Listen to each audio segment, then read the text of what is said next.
Hey, Markle family, we are getting ready to start our Philippians Bible study.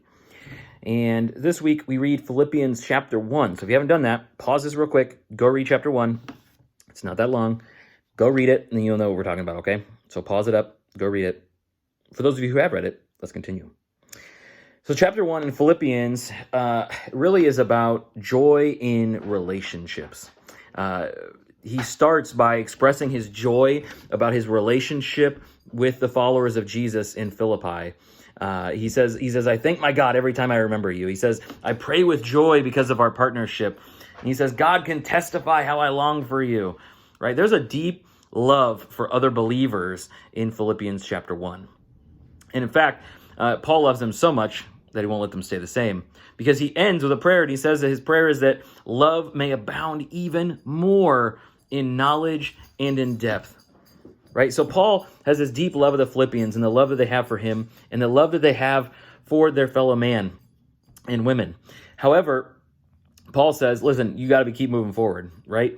And Jesus put it that even those who have fruit are going to be pruned so they can produce more fruit, right? And so Paul says that he is praying that their love may abound even more. And Paul has great love and joy in them. But Paul's real joy comes from his relationship with Jesus. Because Paul says that he's in prison, right? He says, I'm in prison, and yet, he says, it really served to advance the gospel. And most of us probably aren't going to view any kind of imprisonment as that. Because we don't necessarily live in a place where that would be why we're in prison. But Paul says, while he's been in prison, he says the palace guard knows he's there because of Jesus, right? He's made headway with the palace guards. He says other Christians have been encouraged to speak more boldly because he's been there. And altogether, he says the gospel is being preached. Now, to be fair, Paul also points out here that the gospel is being preached by good people out of goodwill and with right motives, and bad people, and people who are preaching it simply out of envy and rivalry. Now, Paul says the important thing is that in every way Christ is being preached, right? Because really these bad people, what they're doing is they're saying, well, now that Paul's out of the way, we can preach. We can be like top dog. Like Paul's in prison. Somebody's got to take his spot at the top of the pyramid. I'm going to preach so I can be better than Paul. And Paul says, you know what? As much as that is the case, as much as people are preaching out of envy and rivalry, he says, you know what? The important thing is that in every way, Jesus is being preached. He didn't care who was preaching it. As long as Jesus was being preached, as long as Christ was being exalted, right? As long as Christ was being exalted, Paul had confidence that he would be delivered. As long as Jesus is being preached. And so Paul has this confidence in Jesus. He says, look, if I live, glory to God, because I'm going to have fruitful labor. It's going to be fantastic. But if I die, I get to go be with Jesus. And that's pretty awesome too. And you can hear his anguish between these two options in verse 23. He says, I am torn between the two, the desire to depart and be with Christ, which is better by far, but it is more necessary for you that I remain in the body. Right? To live is Christ, to die is gain. Right? So to live is to do the work of Jesus, but to die gets to be with Jesus. I mean, that's the whole goal of the Christian life, right? We get to go be with Jesus. And Paul says he's only convinced that he would live, that he would make it through this because Jesus still has a purpose for him here. Because the people here still need him. So Paul then offers us a response to these relationships. What should we do if we find joy in our relationships with other Christians and in our relationship with Jesus? What should we do? What is our response to that, especially out of our relationship with Jesus? Well, he says this, conduct yourselves in a manner worthy of the gospel of Christ. Conduct yourselves in a manner worthy of the gospel of Christ. Right? And he says, I know that you will stand firm. I know that you'll contend for the gospel. Right? In Paul's time, martyrdom is definitely on the table. Right? And he says, but you have to stand. You've got to stand for Jesus without being frightened.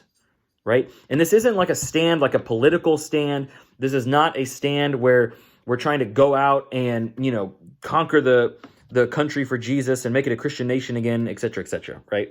Because that's usually what we do. Christians, especially in the U.S., we want to win favor by winning politics instead of by actually making disciples, right? Because what's going to change our country is not the right people in office. It's not the right people who are Christians in the right places. What's going to change our country is you and me making disciples out of everybody in our community.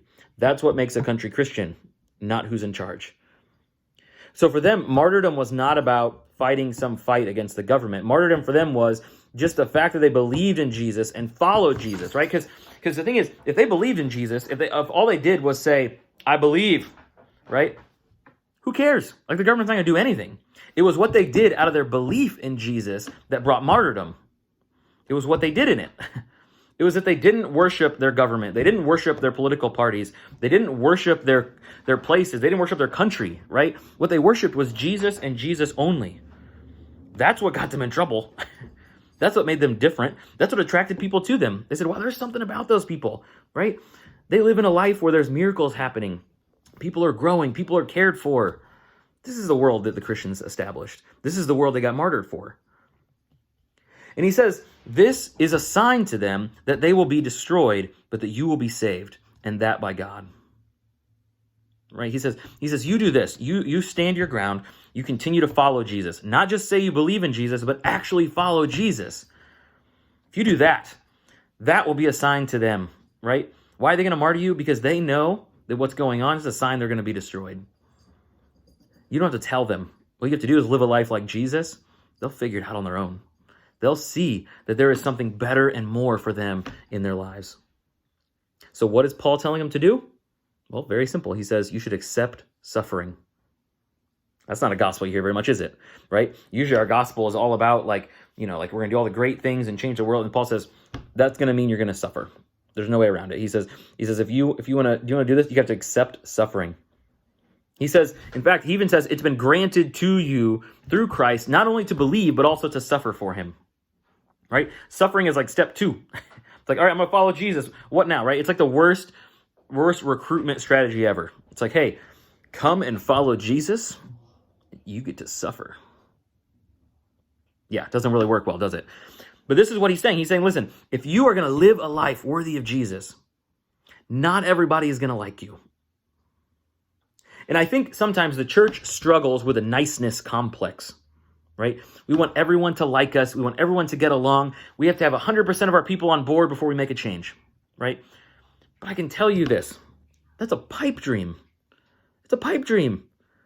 Because following Jesus and living a life that he lived is going to upset people. Because we're used to the coasting faith. We're used to being able to just coast by. We're used to just say the right prayer and you're in.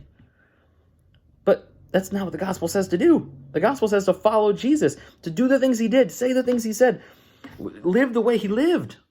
That is going to upset some people. We know that it upsets people outside the church. That's what brought martyrdom on, in some level. And so we know that that's happening, and we can see it happening more and more, not just around the world, but even in our country. Like, Christianity is not exactly the most in topic right now.